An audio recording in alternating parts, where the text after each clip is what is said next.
as do women as a result at times. Sometimes women die giving birth.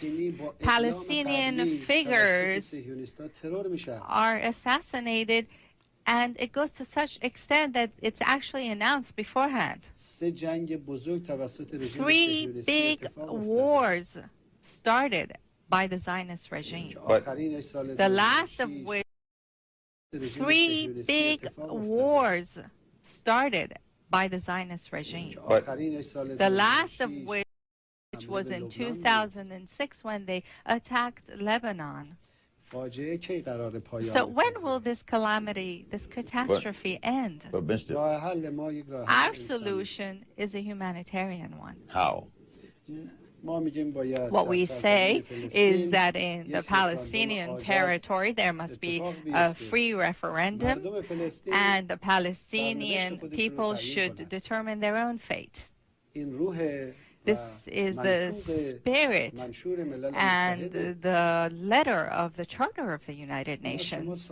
I ask you, I'd like to ask you, really, how is it possible to force out the people of one land and then gather other people from around the world and let them sit and live in the homes of others and establish a government? There's really a logic that is unacceptable. What are the Palestinians to do? The world community that the United States claims to speak for, how come does not embody the voices of the Palestinians? 60 years of displacement. Would you agree, and there are obviously disagreements here, would you agree to sit down with all of the people of the Middle East, Israel included, to work at some solutions? You don't want harmful solutions. You don't want bombs. You don't want to obliterate a people. You want to do some things politically. Why not sit down and talk, Israel included? You see, the Zionist regime is an uninvited guest. It is an occupier. But if you don't killing talk to people. them, Allow me. I'd like to ask you, if someone comes and occupies the United States, as American people, would you give them any rights? Or would you force them out? but the world declared it a state. Israel is that's a fact. You're not going to change that fact. Israel is a state. So all I'm asking you is, why not get together now, states and discuss your disagreements and hopefully come to some peace and bring about justice for Palestinians? Why can't you? Israel, you're not going to change that. The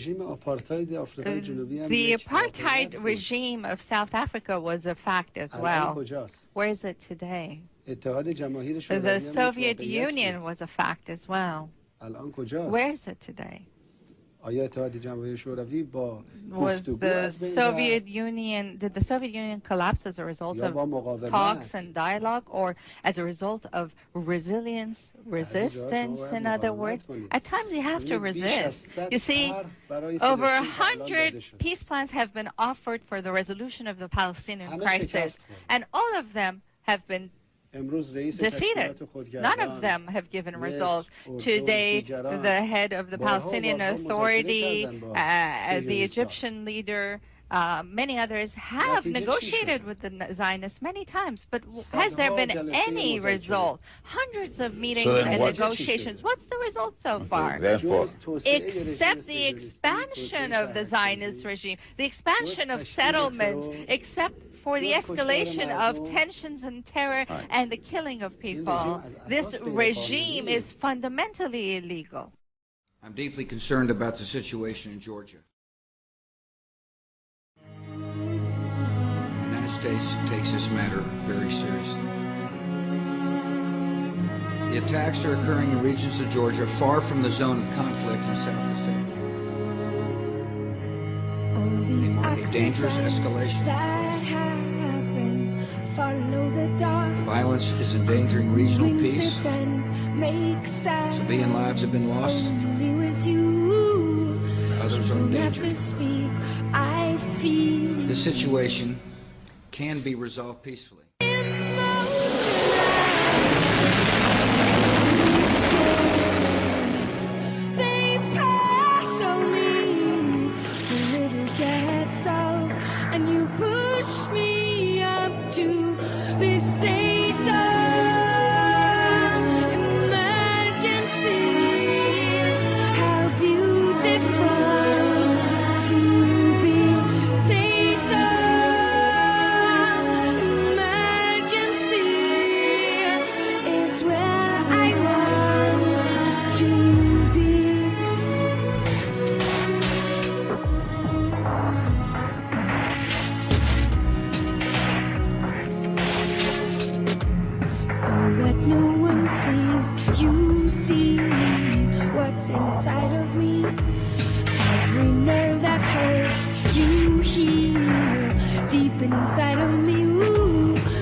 It would have been impossible for us to develop our plan for the world if we had been subject to the bright lights of publicity. But the world is now more sophisticated and prepared to march toward a world government. Redirecting the bright lights of publicity is not the media's only contribution towards such a plan. Have before us the opportunity to forge for ourselves and for future generations a new world order, a world where the rule of law, not the law of the jungle, governs the conduct of nations. When we are successful, and we will be, we have a real chance at this new world order, an order in which a credible United Nations can use its peacekeeping role to fulfill the promise and vision of the UN's founders.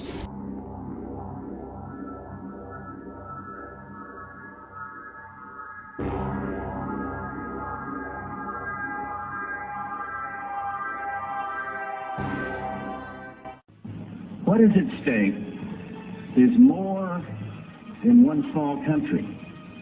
It is a big idea, a new world order, where diverse nations are drawn together in common cause to achieve the universal aspirations of mankind: peace and security, freedom, and the rule of law.